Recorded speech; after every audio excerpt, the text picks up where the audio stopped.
Olá, estudantes do curso de Pedagogia da URGS, Campus Litoral Norte. Nós estamos agora no módulo 5, cujo título é Fluxo Escolar no Brasil. Os objetivos desse módulo são apresentar a vocês alguns elementos da história da reprovação escolar, o que, na minha perspectiva, vai permitir avançar na reflexão sobre problemas que são persistentes na escola brasileira, os problemas de fluxo dos alunos pela escola, tem não só a reprovação, mas também tem a evasão. Para o módulo eu escolhi centrar a atenção na questão da reprovação, da repetência e proporcionar reflexões, análises a respeito dessa temática, desse elemento, que é um elemento muito presente na escola brasileira já desde o começo do século XX. Né? Então, tem uma longa história a reprovação no Brasil. Acho que também é interessante apontar que essa temática permite que vocês conheçam também a Natália pesquisadora, não apenas a minha atividade como professora, mas também a minha atividade como pesquisadora. Isso considero uma das vantagens de cursar uma graduação numa universidade, o fato de que na universidade nós, professores, fazemos pesquisa, é uma parte necessariamente presente na nossa atividade cotidiana, além das aulas, além das outras atribuições, a gente faz constantemente pesquisa, produz novos conhecimentos, busca compreender melhor esses aspectos. Eu tenho me dedicado como pesquisadora ao estudo da história da reprovação escolar, da história da exclusão na escola brasileira. Então, trouxe para vocês, escolhi para esse módulo um texto que eu mesma escrevi, que conta o modo pelo qual a reprovação vai no Brasil começar a ser compreendida como problema da escola brasileira. Então, o que eu pretendo que vocês observem é que a reprovação é algo muito antigo e que ela vai ganhando a feição de problema conforme alguns elementos se apresentam. Então, no século XIX, a escola não se organizava em séries anuais. Isso vocês já viram num outro texto, né? O momento em que a escola vai se organizar com a seriação, né, anual. Então, os alunos espera-se que os alunos cursem a primeira série, hoje em dia primeiro ano, durante um ano letivo, e no ano seguinte frequentem o segundo ano da escola e assim sucessivamente. Idealmente, a escola seriada garantiria um fluxo perfeito, né? Todos os alunos entrariam na escola lá com 6, 7 anos e a cada ano a escola teria um grupo homogêneo em idade e desenvolvimento e conhecimentos. Mas muito inicialmente, desde a sua implantação, já foi aparecendo um problema desse modelo, que é o fato de que os alunos não adquirem, não alcançam os conteúdos esperados pela escola, e aqueles cujo domínio dos conteúdos não é ao final do ano letivo considerado pela escola suficiente, não podem seguir para a série seguinte e voltam a fazer novamente a série anterior. Essa é uma característica, algo que todos vocês conhecem, obviamente, na escola, mas o interessante é apontar que a ideia de homogeneidade das classes pressupunha um encontro, uma associação das idades com os conhecimentos. Muito imediatamente, logo desde o início, o que se assegurou na escola brasileira foi a ideia de uma homogeneidade dos conhecimentos, dos conteúdos, e se abriu mão, se perdeu a ideia do encontro das idades em cada uma das séries. Isso foi se acentuando ao longo do século XX, quanto mais gente chegava à escola. Conforme mais crianças foram sendo matriculadas, e sobretudo é preciso lembrar que a partir dos anos 40, 50, começam a chegar as crianças pobres, que inicialmente estiveram mais excluídas da escola. Elas chegam à escola e a escola não sabe lidar com a cultura diferente da que que se constituiu inicialmente como sendo sua. E aí, quando essas crianças chegam à escola, elas trazem referências diferentes, intencionalidades, expectativas diferentes para a própria vida, para a inserção no mercado de trabalho, valores diferentes, e a escola se vê atordoada com a presença desse público diferente daquele com o qual a escola estava habituada, e a reprovação vai se ampliar, e vai se ampliar sobretudo com a exclusão das crianças que tinham acabado de chegar na instituição, com as crianças pobres, né?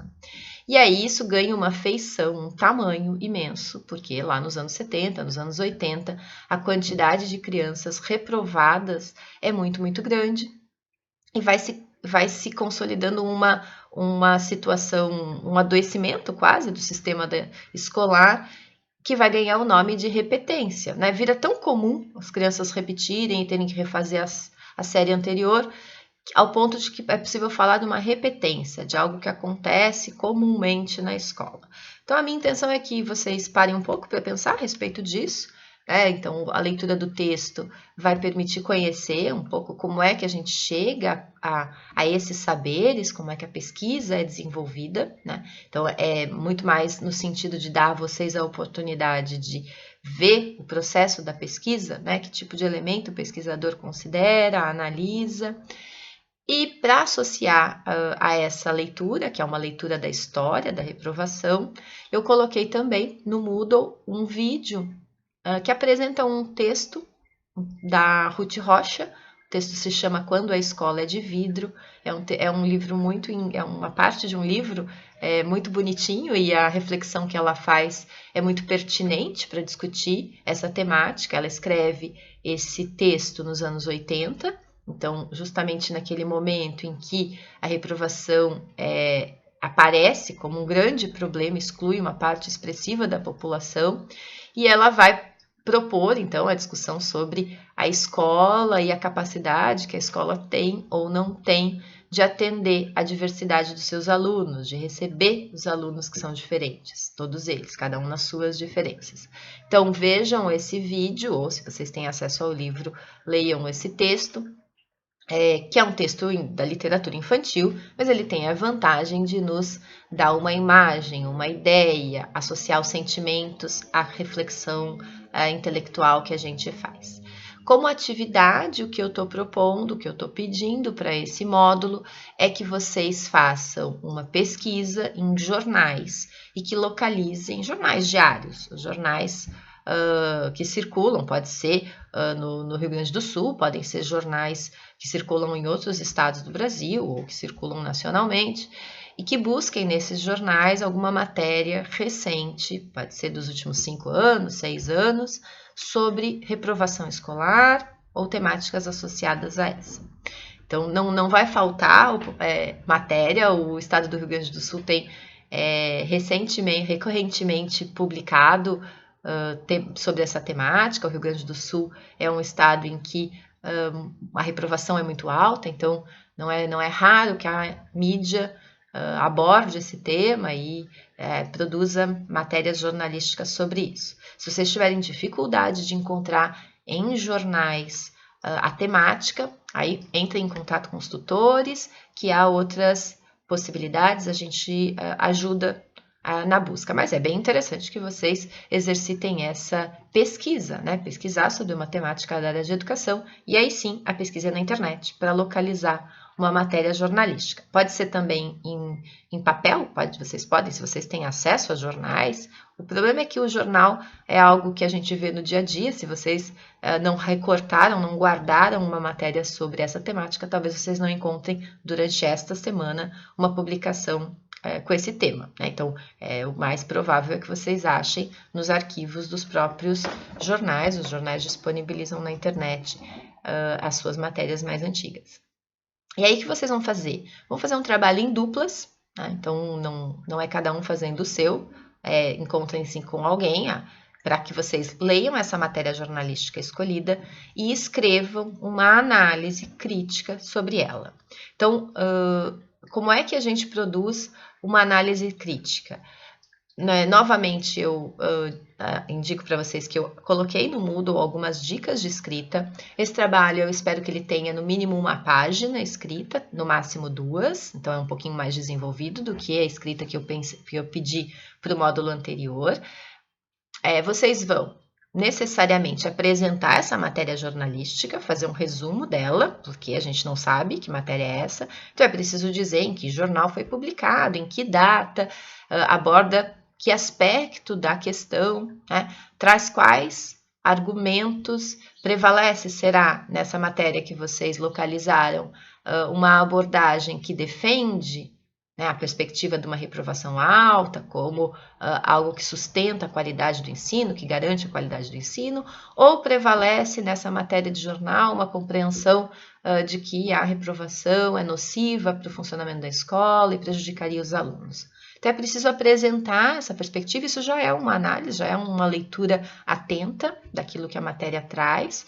E aí vocês vão escrever uma análise de vocês, indicando essas coisas, e também podem trazer outros elementos da experiência de vocês, das vivências de vocês.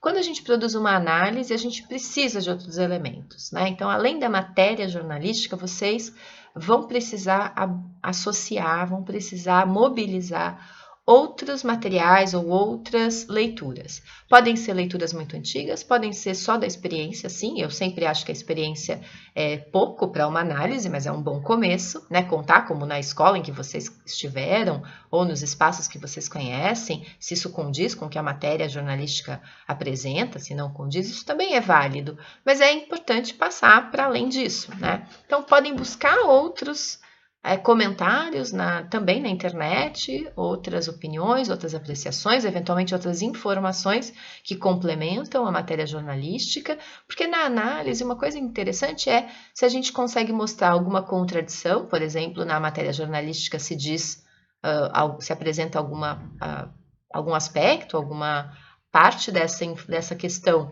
mas você tem conhecimento de que isso não é o todo, e daí você pode dizer, olha, a matéria jornalística falou disso, mas não trouxe essa outra informação que eu também tenho disponível, que está em outro lugar, que foi dita por outra pessoa. Isso é uma boa análise, quando a gente consegue mostrar as insuficiências da matéria jornalística analisada, as contradições, eventualmente, pode ser que o título seja indicativo de uma posição, e conforme você vai lendo o texto, você se dá conta que, afinal, o desenvolvimento da matéria não condiz com aquilo que o título anunciava. Isso é uma análise. A gente vai mostrando aquilo que a matéria jornalística tem de boa análise, de completo, de insuficiente. Também, claro, é possível numa análise apresentar os aspectos muito positivos da matéria jornalística lida, né? Então, mencionar que as informações são mesmo muito precisas, que são os últimos dados apresentados. Isso tudo são exemplos completamente aleatórios, né? Porque eu não sei qual matéria vocês vão ler e apresentar, mas é só para vocês irem imaginando que tipo de coisa precisam observar para a produção desse trabalho. Vou reiterar a minha fala do módulo anterior, é muito importante o treino da escrita, então escrevam com serenidade, com frases curtas, às vezes as opiniões mais simples podem parecer bobas, mas elas são fundamentais. Não esqueçam os aspectos formais, é preciso dizer qual o jornal, é preciso dizer o título da matéria, é preciso desses elementos básicos para que a gente compreenda. Espero que a atividade seja proveitosa, que vocês possam aprender com ela e nos vemos no próximo módulo.